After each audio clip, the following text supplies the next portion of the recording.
Good morning my dear students. మనం జియోగ్రఫీకి సంబంధించి fundamentals అంటే బేసిక్స్ నేర్చుకుంటున్నాం కదా. గతంలో మనం గ్లోబ్ అని చెప్పి లాటిట్యూడ్స్ అండ్ లాంగిట్యూడ్స్ కోసం నేర్చుకున్నాము. లాటిట్యూడ్స్ అండ్ లాంగిట్యూడ్స్ నేర్చుకున్నాము. అంతేకాకుండా ఇంపార్టెంట్ లాటిట్యూడ్స్ లాంగిట్యూడ్స్ నేర్చుకున్నాను. అలాగే ఇంపార్టెంట్ లాటిట్యూడ్స్ లాంగిట్యూడ్స్ నేర్చుకున్నాము. ఆ తర్వాత క్లైమేటిక్ జోన్స్ లేదా టెంపరేచర్ జోన్స్ అని చెప్పి నేర్చుకున్నాము. అది మనం ఆ తర్వాత మనం మూమెంట్స్ ఆఫ్ ద ఎర్త్ అని చెప్పి ఇది ఒక రకమైనటువంటి కాన్సెప్ట్ నేర్చుకున్నాము. తదుపరి మనం సోలార్ సిస్టమ్ అందులో ఉన్నటువంటి ప్లానెట్స్ కోసం నేర్చుకోవడం జరిగింది. ఆ తర్వాత moments of the sunrise on the earth by 90 degrees యాంగిల్లో places 90 degrees angle places dates అనేది నేర్చుకున్నాము.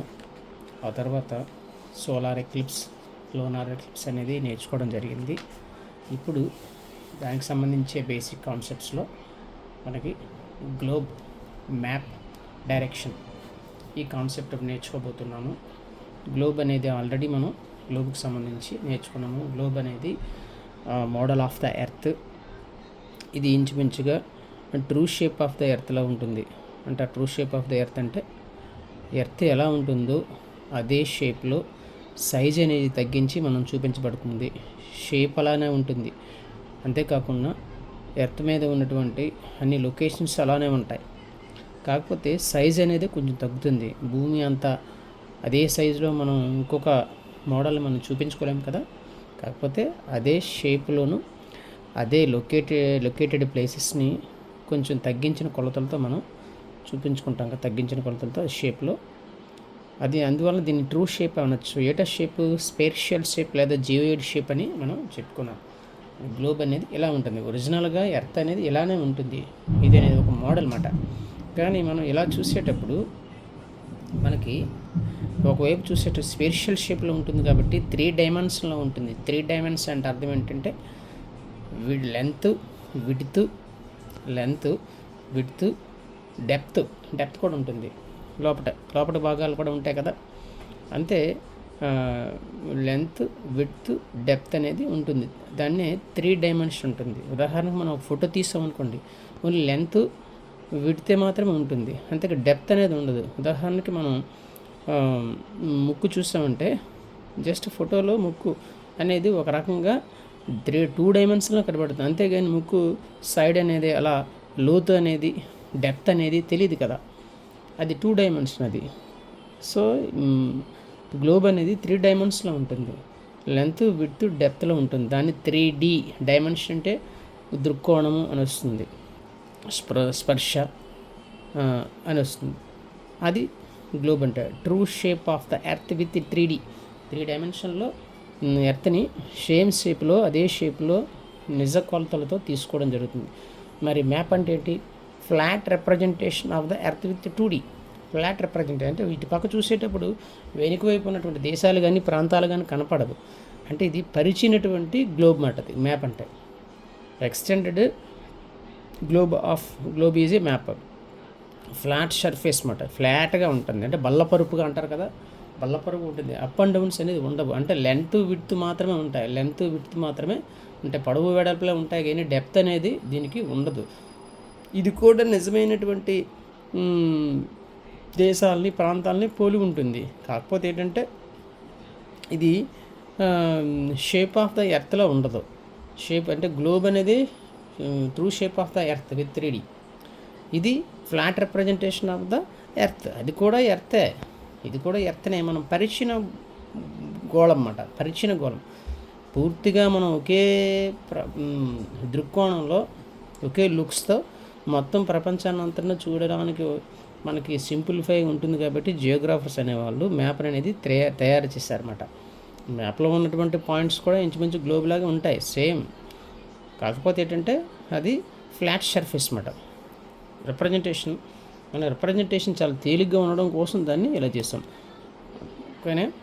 సో మనం ఇక్కడ సింపుల్గా గ్లోబ్కి మ్యాప్కి తేడా ఏంటంటే గ్లోబ్ అనేది true shape of the earth with 3D. మూడు వైపులా మనం చూడడానికి అవకాశం ఉంటుంది గ్లోబ్ని. అది ట్రూ షేప్స్. భూమి ఎలా అయితే ఉంటుందో అదే షేప్లో కూడా గ్లోబ్ ఉంటుంది. ఇది మోడల్ మాట. మ్యాప్ అనేది ఎలా ఉంటుంది?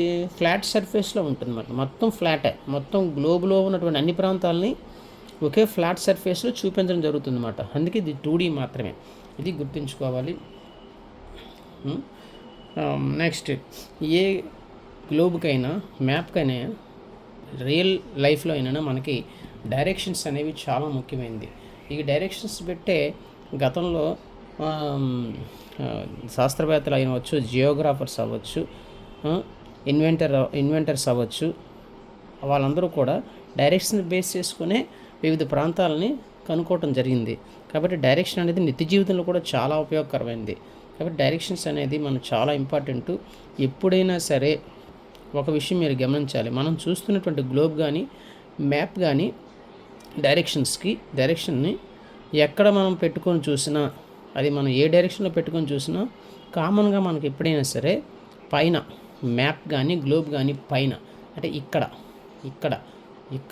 ఎక్కడైనా సరే మనం టాప్ ఆఫ్ ద మ్యాప్ ఎప్పుడు నార్త్ చూపించుకుంటాం. టాప్ ఆఫ్ ద మ్యాప్కి టాప్లో లేదా టాప్ ఆఫ్ ద గ్లోబ్లో పైన ఎప్పుడైనా సరే నార్త్ డైరెక్షన్. ఇక్కడ ఉదాహరణ చెప్పడం కూడా జరిగింది. అఫ్కోర్స్ మనం దీనిని మనకు కావాల్సిన ఒరిజినల్ డైరెక్షన్స్తో కంపేర్ చేసుకునేటప్పుడు ఆ డైరెక్షన్లో మనం పెట్టుకోవాల్సి ఉంటుంది. కానీ మనం క్లాస్ రూము లేదంటే మనం రాసే ఎగ్జామినేషను లేదా మనం కూర్చునేటటువంటి ఇంట్లో మన ప్లేస్ సేమ్ అదే డైరెక్షన్లో మనం ఉండలేకపోవచ్చు. క్లాస్ రూమ్లో మనం మనకు కావాల్సిన డైరెక్షన్లో మనం తిప్పుకోలేం కదా. అందుకని మనం కొంచెం బండ గుర్తులాగా స్టాండర్డ్ మెజర్మెంట్స్తో మనం ఏం చేయాలంటే జియోగ్రాఫర్స్ కూడా దానికి తగ్గట్టుగా నార్త్ దేశాలు వచ్చేటట్టే వాళ్ళు మ్యాప్ని తయారు చేయడం జరిగింది. కాబట్టి వాళ్ళని బేస్ చేసుకొని మనం ఏం చేయాలంటే పైన top of the map or globe టాప్ని మనం ఇప్పుడు నార్త్ చూపించుకోవాలి. ముందు దీన్ని చూసేటప్పుడు ముందు ఇక్కడ చూడండి, టాప్లో ఎప్పుడైనా సరే నార్త్ చూపించాలి. North NORTH north direction. North డైరెక్షన్కి ఆపోజిట్గా సౌత్. నార్త్ అంటే ఉత్తరగా తెలుసు కదా, ఉత్తర దిక్కు. అలాగే దానికి ఆపోజిట్గా దక్షిణ దిక్కు. ఎప్పుడైనా సరే top of the place, top of the paper, మన పేపర్లో తీసుకోవచ్చు లేదంటే మ్యాప్లో చూసుకోవచ్చు. ఎక్కడైనా సరే top of that area north డైరెక్షన్లో ఉంటుంది. నార్త్ దానికి ఆపోజిట్ డైరెక్షన్లో సౌత్లో ఉంటుంది. సౌత్. సో దాని నార్త్ వైపు మనం తిరిగి మనం పెట్టేటప్పుడు ఎలా మనం కదా కూర్చుంటాము, ఇలా కూర్చుంటాం కదా మనం బెంచ్లో ఇలా పెట్టుకొని కూర్చుంటాం. కాబట్టి పైన నార్త్ వస్తుంది. కాబట్టి ఆపోజిట్ డైరెక్షన్ సౌత్ ఉంటుంది. సో దీన్ని బట్టి మనం కుడివైపు ఇప్పుడు కూడా ఈస్ట్ డైరెక్షన్.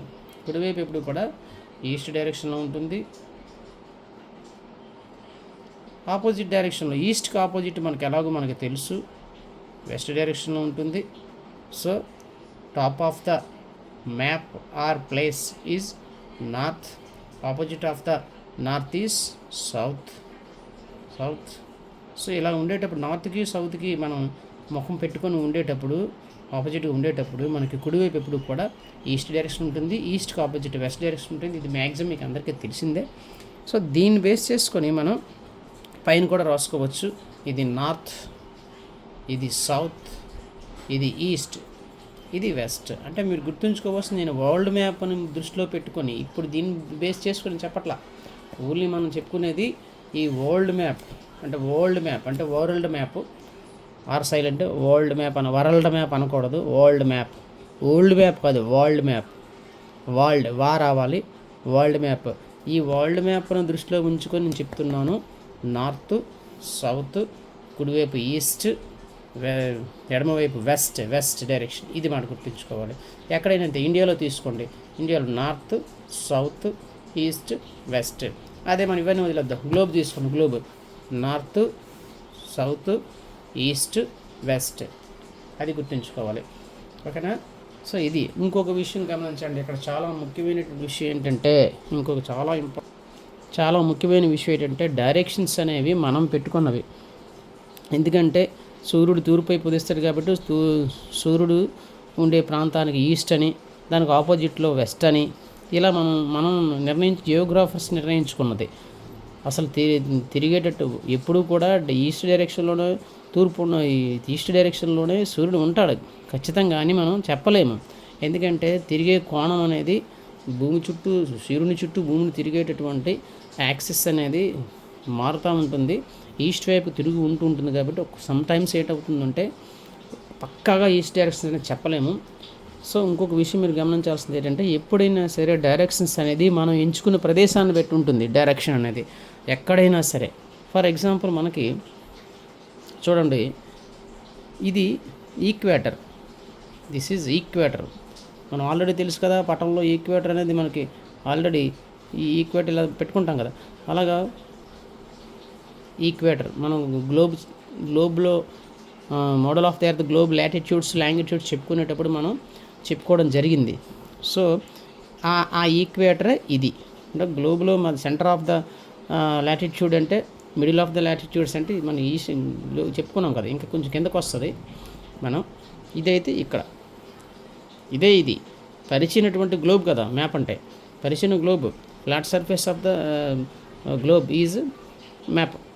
కాబట్టి మనం ఇలా వేసుకునేటప్పుడు సో దీన్ని బేస్ చేసుకొని ఇక్కడ నుంచి పైది ఇది నార్త్ అవుతుంది, ఇక్కడ నుంచి ఇది పై నార్త్ ఉంది. దేన్ని బేస్ చేసుకొని? ఈక్వేటర్ని బేస్ చేసుకొని, అందుకే దీన్ని నార్దర్న్ హెమిస్ఫియర్ అన్నాం. దీన్ని బేస్ చేసుకొని ఇదంతా సదరన్ హెమిస్ఫియర్ అన్నాం. అంటే మనం దేన్ని ఆధారం చేసుకొని చెప్తున్నాం? ఈక్వేటర్ ఆధారం చేసుకొని చెప్తున్నాం ఇక్కడ. ఇప్పుడు మనం ఇక్కడ ఆధారం చేసుకొని చెప్పాము ఇక్కడ. సో ఇక్కడ నుంచి దీనికి ఈ దేశానికి ఇక్కడున్న పాయింట్ ఏ డైరెక్షన్లో ఉందంటే సౌత్ డైరెక్షన్లో ఉంది. కానీ ఇక్కడున్న పాయింట్కి ఇక్కడ దానికి సో ఇక్కడ ఏదైనా ఒక దేశం ఉందనుకో, ఉదాహరణకి సింగపూర్ ఇక్కడ ఉంటుంది. సింగపూర్ ఇక్కడ ఉంటుంది. సో సింగపూర్కి ఆస్ట్రేలియాకి, ఇది ఆస్ట్రేలియా కదా, సింగపూర్ ఏ డైరెక్షన్లో ఉందంటే నార్త్ డైరెక్షన్లో ఉందని చెప్తాం. అంటే ఇక్కడున్న దాన్ని బేస్ చేసుకొని, దేన్ని బేస్ చేసుకొని? ఆస్ట్రేలియాకి ఆస్ట్రేలియాకి సింగపూరు లేదా ఈక్వేటర్ ఏదో, ఎందుకు ఈక్వేటర్, ఆస్ట్రేలియాకి ఈక్వేటర్ ఏ డైరెక్షన్లో ఉంది? ఇదే డైరెక్షన్ పైన అక్కడున్న ప్రాంతం నుంచి పైకి ఎప్పుడు కూడా నార్త్, కిందకి ఎప్పుడు కూడా సౌత్. మనం దేన్ని ఎంచుకున్నాము? ఆస్ట్రేలియాని ఎంచుకున్నాము. ఆస్ట్రేలియా నుంచి ఈక్వేటర్ ఏ డైరెక్షన్లో ఉందంటే నార్త్ డైరెక్షన్స్. అసలు నిజానికి ఈక్వేటర్ నుంచి ఇదంతా సదరన్ హెమిస్ఫియర్ అని చెప్పాం. అంటే ఇది కూడా సదరనే, కానీ మనం దేని బేసిస్ ఇప్పుడు దేని బేస్ చేసుకొని చెప్తున్నాము? ఇక ట్రాపిక్ ఆఫ్ క్యాప్రికార్న్ బేస్ చేసుకొని లేదా ఆస్ట్రేలియాని బేస్ చేసుకొని చెప్తున్నాం. కాబట్టి ఇక్కడి నుంచి ఇది నార్త్ వైపు, నార్త్ డైరెక్షన్లో ఉంది ఈక్వేటర్. అంటే దీన్ని బట్టి మనం అర్థం చేసుకోవాల్సింది, ఏదైనా మనం డైరెక్షన్స్ చెప్పేటప్పుడు దేన్ని ఆధారం చేసుకొని, ఇక్కడ ఆస్ట్రేలియాని ఆధారం చేసుకున్నాం కాబట్టి ఆస్ట్రేలియాని దేన్ని ఆధారం చేసుకొని ఎటువైపుకి డైరెక్షన్ చెప్తున్నాము? ఈక్వేటర్కి డైరెక్షన్ చెప్తున్నాం. సో ఆస్ట్రేలియా నుంచి ఈక్వేటర్ ఏ డైరెక్షన్లో ఉందంటే నార్త్ డైరెక్షన్స్. మరి ఈక్వేటర్ని ఆధారం చేసుకొని చెప్పండి, ఈక్వేటర్ నుంచి ఆస్ట్రేలియా ఏ డైరెక్షన్లో ఉందంటే సదరన్ డైరెక్షన్లో ఉంది, గుర్తుంచుకోవాలి. అంతేకాదు మరి ఇండియాకి ఈక్వేటర్ ఏ డైరెక్షన్లో ఉంది? ఇండియాకి ఈక్వేటర్ సదరన్ డైరెక్షన్లో ఉంది. కానీ నిజానికి ఇండియా అంతా ఉండేది ఏ డైరెక్షన్? నార్థర్న్ హెమిస్ఫియర్లో ఉంది. అంటే అసలు మనం అంతా ఏమనుకున్నాము? 0 డిగ్రీ లాటిట్యూడ్ నుంచి 90 డిగ్రీ నార్త్ లాటిట్యూడ్, అంటే ఇక్కడ నుంచి ఇక్కడ వరకు నార్థర్న్ హెమిస్ఫియర్, నార్త్ వైపు ఉంది. కాబట్టి దేన్ని ఆధారం చేసుకొని చెప్తున్నాం? ఈక్వేటర్ ఆధారం చేసుకొని చెప్తున్నాం. కాలంటప్పుడు ఇదంతా నార్థర్న్ అవుతుంది కదా. కానీ మనం ఇప్పుడు ఏం చెప్తున్నాము? ఇండియాకి ఈక్వేటర్ ఏ డైరెక్షన్లో ఉందంటే సదరన్ డైరెక్షన్లో ఉందని చెప్తున్నాం. ఇదంతా ఇంతకుముందు నార్థర్న్ హెమిస్ఫియర్ అయ్యేటప్పుడు ఇండియాని దృష్టిలో పెట్టుకుంటే ఇదేమో ఏమవుతుంది? సదరన్ అవుతుంది, సౌత్ డైరెక్షన్ అవుతుంది. కాబట్టి మనం కామన్గా చెప్పే డైరెక్షన్స్ ఏంటంటే నార్త్ వైపు, టాప్ ఆఫ్ ద మ్యాప్ ఏమో నార్త్కి ఆపోజిట్ సౌత్, ఈ రెండింటికి right side east, left side west అని కామన్గా చెప్పేటటువంటి డైరెక్షన్స్ మాట. ఎప్పుడైనా సరే మనం దేనైనా ఆధారం చేసుకొని, ఒక బిందువుని ఆధారం చేసుకొని డైరెక్షన్స్ చెప్పమంటే ఆ బిందువుని ఆధారం చేసుకొని మనం చెప్పాల్సి ఉంటుంది. గుర్తుంచుకోండి, పలానా దానికి పలానా దేశానికి పలానా దేశం ఏ డైరెక్షన్లో ఉందంటే అక్కడ పలానా దేశం ఏదైతే ఇచ్చాడో దాన్ని బేస్ చేసుకొని మనం చెప్పాల్సి ఉంటుంది. అది గుర్తుంచుకోండి. డైరెక్షన్స్ అనేవి మనం ఎంచుకున్న ప్రదేశాన్ని బట్టి మనం ఉంటాయి, గుర్తించండి. నెక్స్ట్ డైరెక్షన్స్ అయిపోయిన తర్వాత కార్నర్స్. ఇవి కార్నర్స్. ఈ కార్నర్స్ని ఇంటర్మీడియట్ డైరెక్షన్స్ అంటారు. అంటే మెయిన్ డైరెక్షన్స్ ఉన్నాయి కదా, నార్త్, సౌత్, ఈస్ట్, వెస్ట్, ఇవి కార్డినల్ డైరెక్షన్స్ లేదా మేజర్ డైరెక్షన్స్. మెయిన్ డైరెక్షన్స్ గుర్తుంచుకోండి ఏంటిది, ఈ మెయిన్ డైరెక్షన్స్ ఉన్నాయి కదా, major directions north, south, east, west అనేవి, ఇవి ఏ డైరెక్షన్స్, కార్డినల్ డైరెక్షన్స్ లేదా మేజర్ డైరెక్షన్స్. ఓకేనా. మరి కార్నర్స్ ఉన్నాయి కదా, ఈ కార్నర్స్ ఈశాన్య మూల, ఆ మూల, వాయువ్య మూల అని ఉంటుంటారు కదా మన వాళ్ళు. ఈశాన్య మూలలో అలా బరువు పెట్టొద్దు, నాయ ఆగ్నేయ మూలలో అది ఉండకూడదు, ఇది ఉండకూడదు అంటారు కదా. ఈ మూలలు అన్నమాట, ఇవి మూలని కార్నర్స్ అంటారు. వీటిని ఆర్డినల్ డైరెక్షన్స్ అంటారు. ఇవి కార్డినల్ డైరెక్షన్స్, ఇవి మూలలు ఆర్డినల్ డైరెక్షన్స్. ఈ ఆర్డినల్ డైరెక్షన్స్ ఇంటర్మీడియట్ డైరెక్షన్స్ అని కూడా అంటారు. ఇంటర్మీడియట్ ఫర్ సింపుల్ ఇంగ్లీష్లో చాలా ఈజీ ఈ కార్నర్స్ని ఆర్డినల్ డైరెక్షన్స్ చెప్పడం. ఇదిగో నార్త్కి ఈస్ట్కి మధ్య ఉంది కాబట్టి నార్త్ ఈస్ట్ అని మీరు పూర్తిగా రాసుకోండి. నేను ఎన్ని అని రాసేస్తున్నాను. నార్త్ ఈస్ట్ డైరెక్షన్స్, నార్త్కి ఈస్ట్కి ఉన్నటువంటి మూలని ఇదంతా. భారతదేశం తీసుకుంటే ఇది ఇక్కడ నుంచి ఇలా వస్తుంది. అంటే ఇది ఈశాన్య రాష్ట్రాలు అంటాం కదా, north east states, Assam, Arunachal Pradesh, Meghalaya, Mizoram ఏమున్నాయి కదా, నార్త్ ఈస్ట్. ఇది నార్త్ ఈస్ట్, నార్త్కి ఈస్ట్ మధ్య. దాన్ని తెలుగులో ఏమంటారు, వాయువ్యం, ఈశాన్యం క్షమించాలి, ఈశాన్య రాష్ట్రం అంటాం కదా, ఇప్పుడే చెప్పాను. ఈశాన్యం తెలుగులోనే కొంచెం కష్టం నన్ను అడిగితే. నెక్స్ట్ ఈస్ట్కి, సౌత్కి, ఈస్ట్కి మధ్యన సౌత్ ఈస్ట్, సౌత్ ఈస్ట్. దీన్ని ఏమంటారు, ఆగ్నేయ మూల, ఆగ్నేయ దిక్కు లేదా ఆగ్నేయం. అలాగే వెస్ట్కి, సౌత్కి సౌత్ వెస్ట్,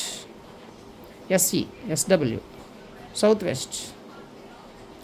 దీన్ని ఏమన్నా నైరుతి ఋతుపవనాలు. ఇప్పుడు మన ప్రారంభంలో ఇప్పుడు మనకు కంటిన్యూ అవుతున్నాయి కదా, నైరుతి ఋతుపవనాలు వస్తున్నాయి కదా, నైరుతి మూల సౌత్ వెస్ట్ మాన్సూన్ అంటాం కదా, సౌత్ వెస్ట్ డైరెక్షన్ ఇది. మరి నార్త్కి, వెస్ట్కి north west, south west, north west. Simple. వాయువ్యం పాకిస్తాన్, మనకి ఇండియాకి పాకిస్తాన్ ఇటువైపు కదా ఉంటుంది, ఇలా పాకిస్తాన్. సో మేజర్ డైరెక్షన్స్ లేదా మేజర్ డైరెక్షన్స్ లేదా కార్డినల్ డైరెక్షన్స్ ఏంటంటే నార్త్, సౌత్, ఈస్ట్, వెస్ట్. ఇవి major directions, main directions, cardinal directions అని కూడా అంటారు. అదే ఈ కార్నర్స్ ఉన్నాయి కదా, north west, south west, south east, north east, intermediate directions లేదా ఆర్డినల్ డైరెక్షన్స్ అని అంటారు. చాలా ఇంపార్టెంట్ ఇది, కొంచెం గమనించండి. డైరెక్షన్స్ అనేవి, directions, corners, globe, map, directions. ఇది ఖచ్చితంగా మీరు చాలా ఇంపార్టెంట్ జియోగ్రఫీలో గుర్తుంచుకోండి.